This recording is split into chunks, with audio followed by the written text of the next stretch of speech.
Greetings, old hammerers, and welcome to part 2 of the commission unboxing.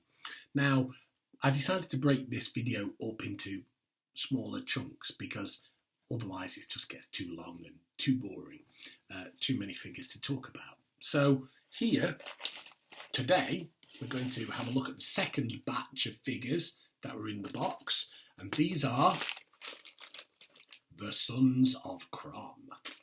The Sons of Crom are from Satyr Art Studios, and they're sculpted by Drew Day Williams, and today we're going to be looking at those miniatures. Let's get started. These are the Sons of Crom.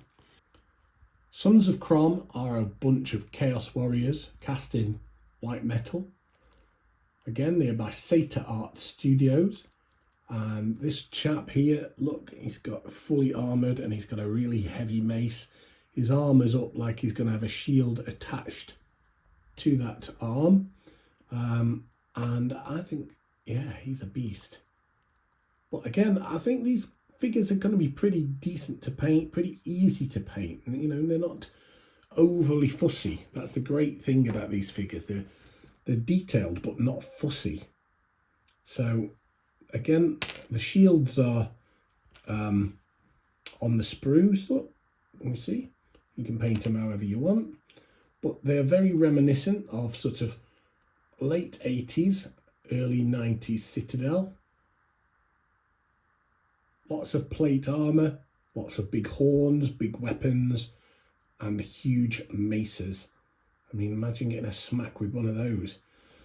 It's a one-hit kill. This guy, wow, he is fantastic. Very reminiscent of sort of Knights Panther type figure. Got a bigger shield there, big hammer. Yeah, he's obviously one of the characters. But yeah, I think any of these miniatures on their own would be quite a decent character if they're well based.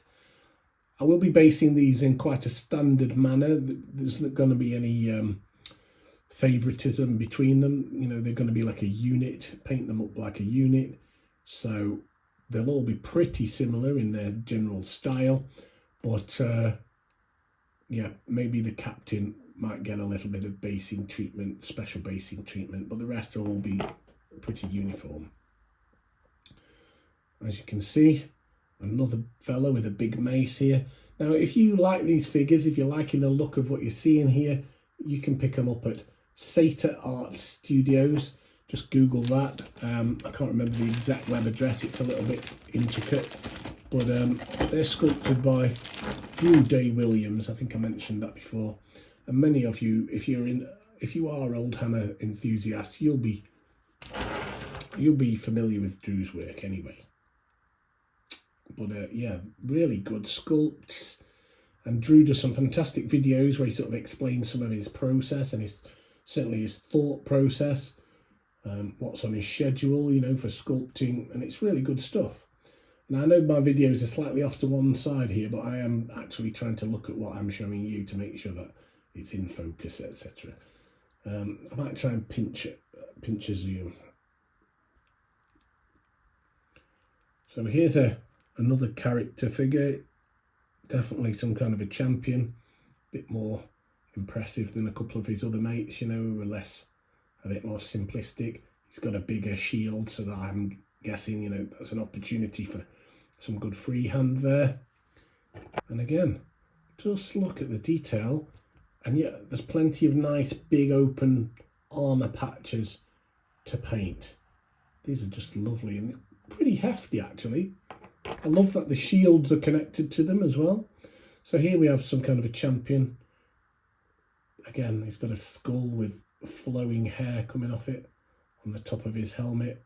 It's got a broad sword with like a diamond point to it. Imagine that getting stuck into your belly. And there's just one more here. Straighten that up. Similar, again. They look mean, don't they, you know? Imagine these guys knocking your door down. Have you got any sugar? We've run out.